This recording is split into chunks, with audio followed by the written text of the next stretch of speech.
Olá, sou o Lucas Portela Albuquerque, do, da computação do quarto semestre, curso na disciplina de Redes 1, com o professor Francisco Alexandre. E eu vou explicar hoje um assunto sobre a camada de aplicação,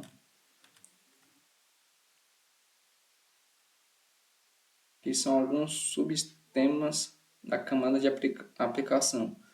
O primeiro é o princípio de aplicação de redes, o segundo é o web e HTTP, o terceiro é o e-mail, SMTP e MAP, o quarto Domain Name Systems, que é o DNS, o quinto aplicação P2P, o sexto é a transmissão de vídeo e redes de distribuição de conteúdo.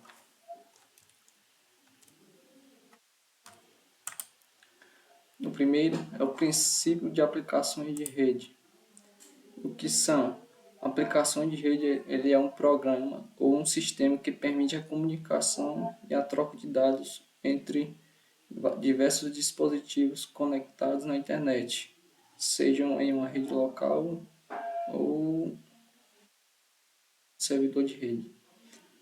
Alguns exemplos, por exemplo, temos o navegador web, como o Chrome, o Firefox, que permite acessar a página na internet usando os protocolos, por exemplo, HTTP, que, por exemplo, tem o e-mail também, que usa outros protocolos como SMTP para enviar as mensagens e usa o IMAP para receber. Temos também os streams, como por exemplo a Netflix, que envia um conteúdo de vídeo em tempo real para os seus dispositivos. Temos a arquitetura de cliente e servidor. Por exemplo, o cliente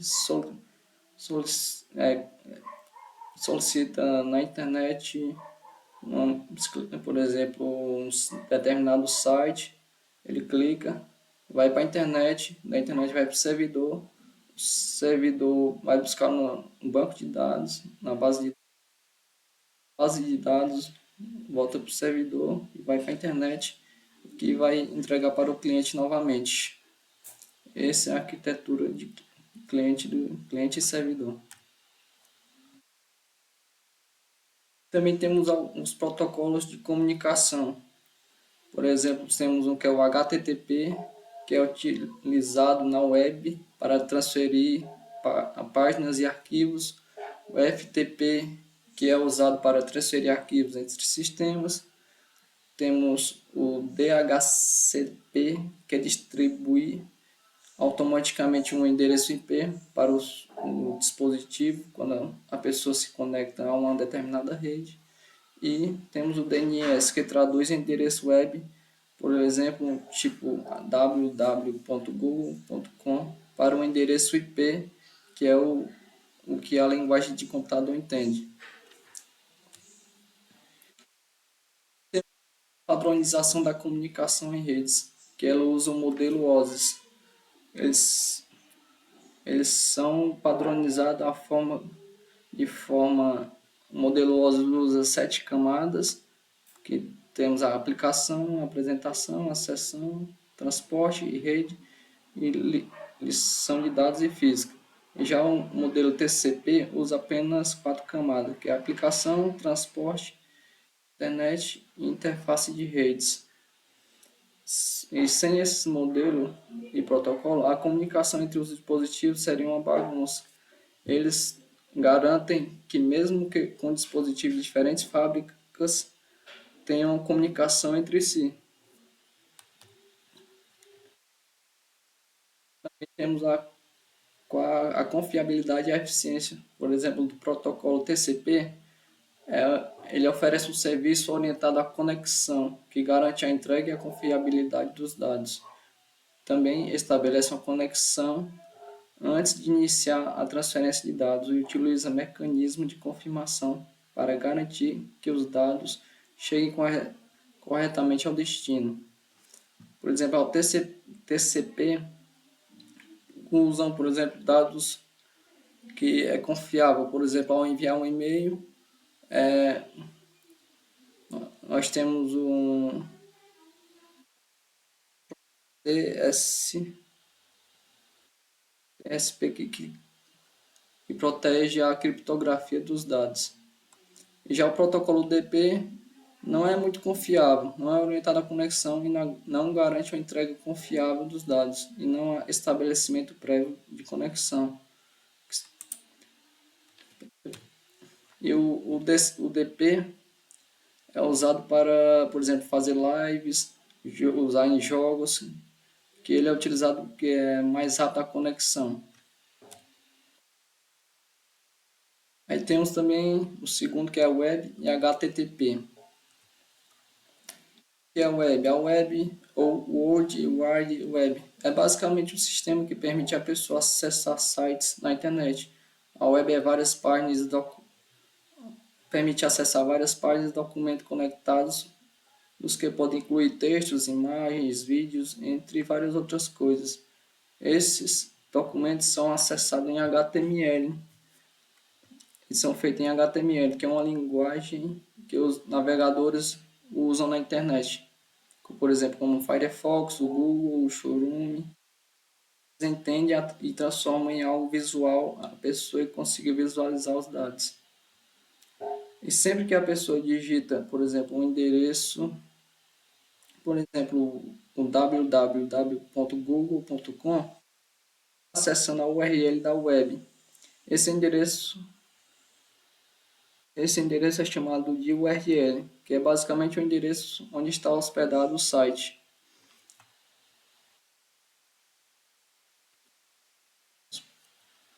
E tem o HTTP. E o que é o HTTP? É quando a pessoa acessa um determinado site, que é o protocolo que permite a comunicação entre o navegador e o servidor do site. É como se fosse um mensageiro. HTTP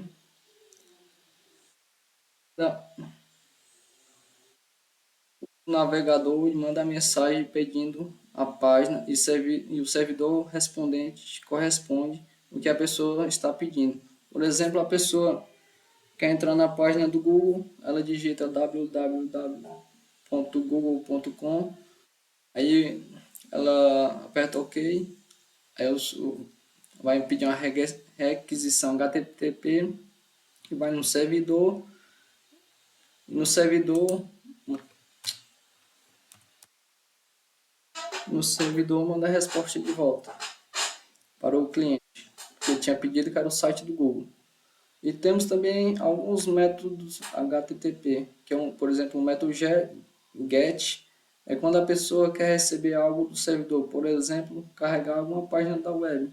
Ela pede, por exemplo, a página do Google que eu falei anteriormente, e o método GET vai buscar essa página. Também temos o método POST, que cria quando a pessoa quer enviar dados para o servidor. Por exemplo, enviar um formulário de login ao fazer um cadastro de uma conta. Por exemplo, a pessoa quer fazer uma conta no Facebook, aí ele vai enviar esse método POST, que é criar novos recursos. Também temos o método PUT, que serve para atualizar algo no servidor. Um exemplo, modificar um perfil do usuário no Facebook ou uma foto ou mudar a data de nascimento. E também já temos um método delete. O próprio nome já diz. É para excluir algo. Um exemplo, deletar um arquivo no sistema de gerenciamento. Assim que a pessoa vai interagir com o site, um desses métodos está sendo usado no sistema. E também temos o método HTTPS, que é a versão mais segura do HTTP. Ela usa criptografia, o que significa que as informações trocadas entre o seu navegador e o servidor são criptografadas, para que ninguém possa interceptar ao ler os dados. Isso é super importante em um site que envolve coisas confidenciais, como senhas ou compras online, como contas de banco. E o método HTTPS usa o SLS e o TLS, que são protocolos de segurança que garantem que a comunicação sejam criptografadas. Então, quando a pessoa, por exemplo, faz uma compra online e o endereço tem HTTPS, a pessoa pode ficar mais tranquila, porque os dados do seu cartão de crédito estão protegidos. Também temos o e-mail e o SMTP e o IMAP. E o que é um e-mail? E como funciona o envio de e-mail e de mensagens? O e-mail é um correio eletrônico. Por exemplo, funciona como os correios de antigamente, os correios. A pessoa, por exemplo, escreve uma carta e manda o local onde recebem as cartas, por exemplo, que é o servidor. Por exemplo, a pessoa está lá em São Paulo e quer mandar uma carta para mim. A pessoa escreve essa carta, vai deixar nos Correios de São Paulo, que é o correspondente ao servidor. Aí do servidor de São Paulo vai passar para os Correios, dos Correios de São Paulo vai passar para os Correios daqui de Tianguá, que era o servidor em que eu vou receber a mensagem, por exemplo. Aí dos Correios daqui vai mandar para mim. E esses e-mails, ao ser enviado, ele usa uns protocolos. Por exemplo, o SMTP, ele é usado para enviar as mensagens. Ele é, por exemplo, como um carteiro. Ele faz a entrega das mensagens. E ao chegar no destino, temos o protocolo IMAP-OP. O IMAP é quando a pessoa acessa o e-mail, por exemplo, no próprio celular, computador ou tablet. E as mudanças como ao ler ou deletar uma mensagem aparecem em todos os dispositivos. O IMAP está fazendo como ele faz isso? Ele mantém as mensagens no servidor. Então tudo que a pessoa fizer em um dispositivo é sincronizado com todos os outros. Por exemplo, eu tenho um e-mail no meu celular e no meu notebook. Se eu acessar no meu celular, automaticamente por exemplo, se eu ler o e-mail no meu celular, automaticamente no meu notebook a mensagem vai estar como lida também. E o pop-up 3 faz o download da mensagem no dispositivo.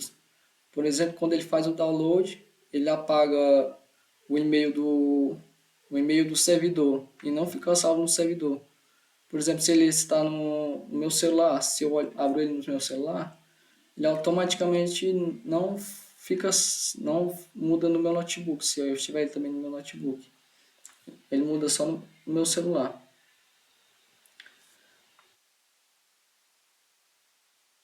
Agora também temos Name Systems, Domain Name Systems, que é conhecido como o DNS. E o que é o DNS? É um servidor, ele é feito exclusivamente para a tradução de domínios de endereço IP. Por exemplo, quando a pessoa digita um navegador www, a pessoa está diretamente acessando esse nome. Na verdade, o que o computador precisa é do endereço IP do servidor, do Google.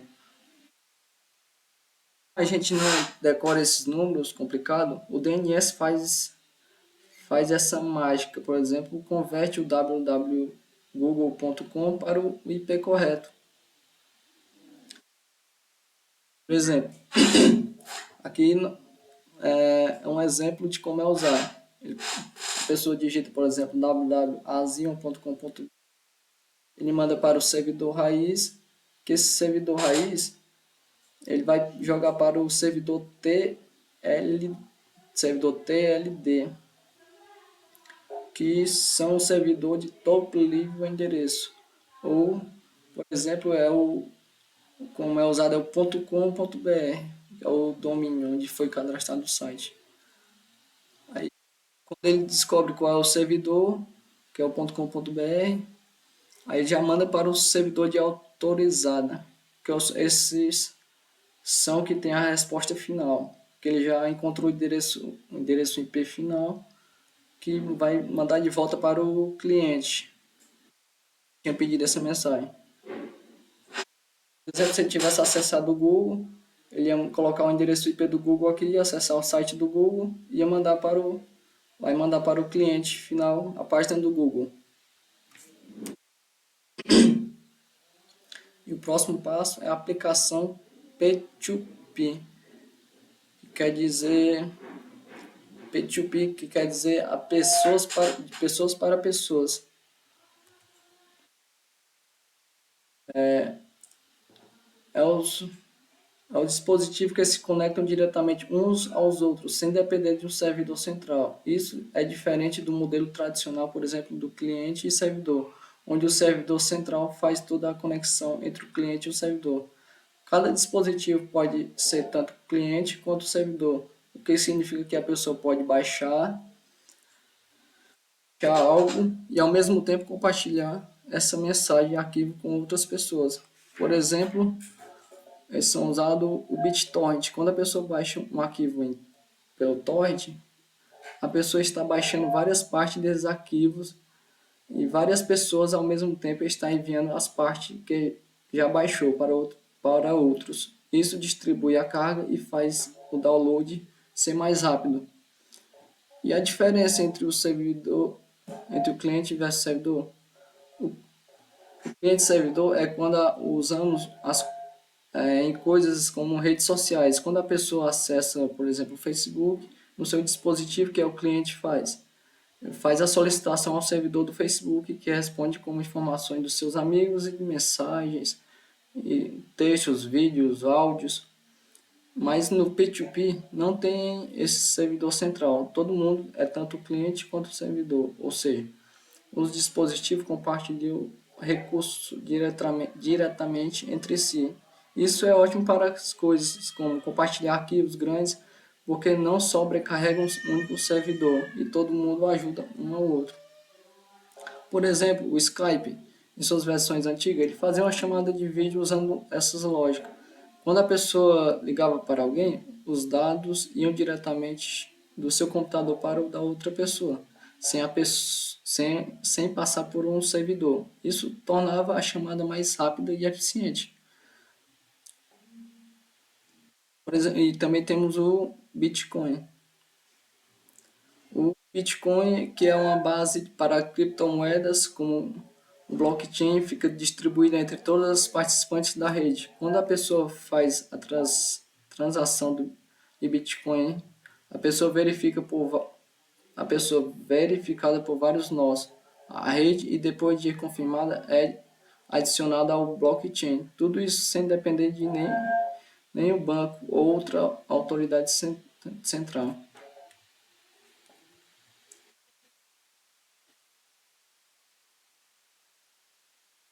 Também o próximo tema as transmissões de vídeo e rede de distribuição de conteúdo, que é, por exemplo, o que é a transmissão de vídeo e de rede de distribuição de conteúdo.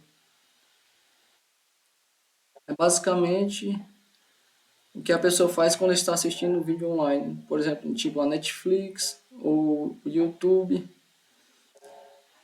ou qualquer outra plataforma de vídeos. Em vez da pessoa fazer o download completamente do vídeo antes de assistir, ela vai sendo transmitido enquanto a pessoa assiste. Assim as pessoas podem começar a ver o vídeo sem travamento. Por exemplo, quando a pessoa escolhe um filme na Netflix, a plataforma vai enviando partes desse filme para o dispositivo. À medida que a pessoa vai assistindo, esses pedaços vão sendo carregados num buffer, como se fosse um carregamento por partes. E enquanto a pessoa assiste uma parte, a próxima já está sendo preparada. E temos alguns protocolos de streams, que é o RTP, que é Real Time Protocol, que é responsável por transmitir a transmissão do vídeo e do áudio em tempo real. Então, quando a pessoa está assistindo um vídeo ao vivo ou uma live, por exemplo, o RTP ajuda a entregar esses dados. Aí temos também o RTSP, Real Time Stream Protocol, que é responsável por controlar a entrega do vídeo, sabendo quando a pessoa aperta o play ou pause ou avança o vídeo. Uma transmissão ao vivo, em uma transmissão ao vivo, o RTSP, é ele que gerencia essas ações. E temos também o HTTP, que é o Live Streaming, que ele é muito usado para grandes plataformas como YouTube ou Netflix. Ele corta os vídeos em pequenos segmentos e ajuda a qualidade conforme a velocidade da sua internet. Se a internet está rápida, ele manda o vídeo em HD. Se está lenta, ele diminui a qualidade do vídeo para não travar. Temos o CDNS, que é o Content Delivery Network. Como ele funciona? Eles são as chaves para garantir que a gente consiga assistir vídeos sem ficar travando, mesmo que a gente esteja longe dos servidores principais da plataforma. Os CDNs são redes de servidores espalhados pelo mundo. Eles guardam cópias dos conteúdos mais acessados, como vídeos, imagens, páginas da web, e entregam essas cópias de um servidor que está mais próximo da nossa casa. E isso faz com que os vídeos cheguem até os nossos dispositivos muito mais rápidos, evitando aquele atraso chato de carregamento. Por exemplo, quando a pessoa está assistindo um vídeo no YouTube, em vez do vídeo vir diretamente dos servidores principais do YouTube, lá, por exemplo, lá dos Estados Unidos, que estão guardados lá, ele vai ser carregado de um servidor cachê que está mais perto da minha casa aqui no Brasil. Isso reduz tanto a latência, que é um tempo que o vídeo leva para começar a ser produzido. E algumas plataformas que usam o CDNS, que é o YouTube, usam uma enorme rede de CDNS para garantir que os seus vídeos sejam entregues rapidamente, mesmo quando o tráfego é alto. O outro é a Netflix. A Netflix tem a sua própria CDNS chamada OpenConnect, que distribui seus vídeos de forma eficiente para o mundo todo, garantindo alta qualidade e sem travamento. E também temos a Amazon Prime Video, que é a plataforma de streaming da Amazon. Também usa o CDNS para entregar vídeos com rapidez e qualidades, reduzindo o tempo de carregamento. Muito obrigado por assistir até o final. Essa foi mais uma explicação do tema da camada de redes de aplicação. Obrigado.